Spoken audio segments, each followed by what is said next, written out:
ذہنی غلامی کی زنجیروں میں جکڑی ہے قوم، آپ کے لیے ٹیلی کمیونیکیشن کا بل جو ہے پارلیمنٹ سے منظور ہو چکا ہے، اور آپ کو یہ بتایا جاتا ہے کہ اگر آپ لوگوں نے اپنے گھر پر یا اپنی ذاتی پراپرٹی کے اوپر جو ہے ٹیلی کمیونیکیشن کے کسی بھی کھمبے کو لگانے سے انکار کیا تو جو حشر آپ کا ہوگا وہ دنیا دیکھے گی۔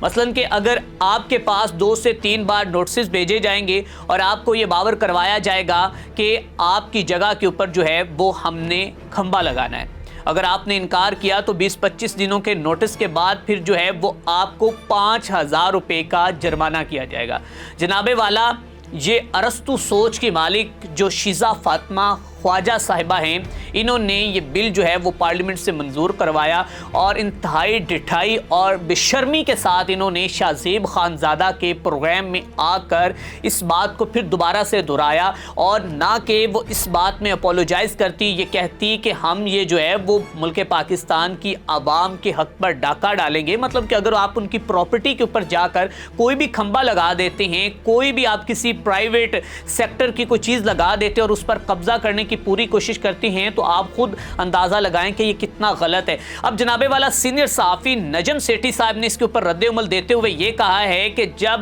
کوئی بھی شخص جو ہے یا کوئی بھی حکومتی اہلکار یا کوئی بھی شخص جو ہے وہاں پر میرے گھر کو کہے گا کہ یہاں سے خالی کرو اور یہاں پر ہم نے ٹیلی کمیونیکیشن کے حوالے سے کھمبا لگانا ہے، تو میں تو وہاں سے بھائی کلاشن کوپ نکال لوں گا اور ان کو بتاؤں گا کہ آپ لوگوں کی جرت کیسے ہوئی کہ آپ میری پراپرٹی کے اوپر آ کر جو ہے کھمبا لگائیں۔ تو اس سے یہ اندازہ لگا سکتے ہیں آپ کی بات واضح طور پر نظر آتی ہے کہ شیزہ فاطمہ کے اس بل منظور کروانے کے پیچھے جو ہے ملک کے اندر فسادات، لڑائی جھگڑے جو ہے وہ اس کو لے کر سامنے آنا ہے کہ لوگ جو ہیں وہ پہلے پیرا فورس، CCD اور باقی دیگر فورسز سے جو ہے وہ ابھی تک جو ہے وہ گھبرائے ہوئے ہیں، ان سے خوف زدہ ہیں، جبکہ یہاں پر جو ہے وہ محترمہ نے ایک اور متنازع بل جو ہے وہ پارلیمنٹ سے منظور بھی کروا لیا ہے۔ آپ اب ان کی سوچ سے، ان کی قابلیت سے اس بات کا اندازہ لگا سکتے ہیں کہ جو محترمہ جو کہ میں تو اس کو کہوں گا کہ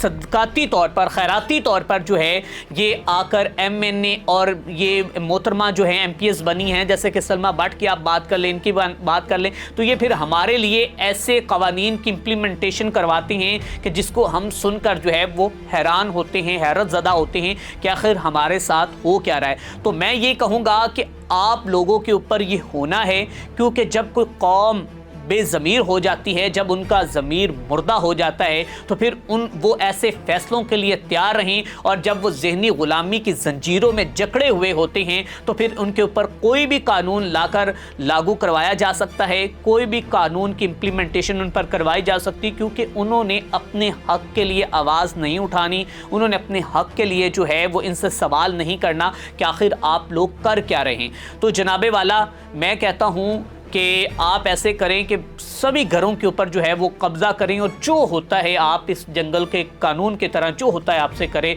اور جو آپ کی قابلیت ہے، جو آپ اس وقت IT کے حوالے سے آپ اقدامات اٹھا رہی ہیں، وہ پوری آپ کی اسٹریٹجی جو ہے وہ اس بل کے بعد کھل کر سامنے آ چکی ہے، اور لوگوں نے اس محترمہ کے استعفے کا مطالبہ کر دیا اور یہ کہا ہے کہ اس کی باقاعدہ طور پر جو کہ اس کی انکوائری ہونی چاہیے، اور دیکھنا چاہیے، اس کے اوپر JIT ہونی چاہیے، اور انکوائری رپورٹ سامنے آنے چاہیے کہ آخر یہ جو پرائیویٹ کمپنی کے مالکان ہیں ان کی ملی بھگت سے یہ ہوا ہے، یا آخر معاملہ کیا ہے، یہ کیوں جو ہے وہ کھمبا لگانے کے لیے اتنی ان کو سٹرگل کرنی پڑی کہ انہوں نے ایک بل ہی منظور کر لیا پارلیمنٹ سے۔ اب اس کے اوپر جو ہے وہ دیکھتے ہیں کہ اگر کوئی انویسٹیگیٹ کرتا ہے تو اصل کہانی کھل کر کیا سامنے آتی ہے۔ ایک تو کہا جا رہا ہے کہ نجی کمپنی کا جو مالک ہے اس کا بھی نام سامنے آ رہا ہے، جو تانے بانے جو ہیں وہ ان کے پیچھے سے مل رہے ہیں، جس کی وجہ سے یہ قانون جو ہے وہ پاس ہو رہا تھا اور یہ کہانی کھل کر سامنے آئی۔ آپ اس حوالے سے کیا کہتے ہیں؟ اپنی قیمتی رائے کا اظہار کریں، اور اپنے میزبان میاں ارسلان کو دیجیے اجازت۔ اللہ نگہبان۔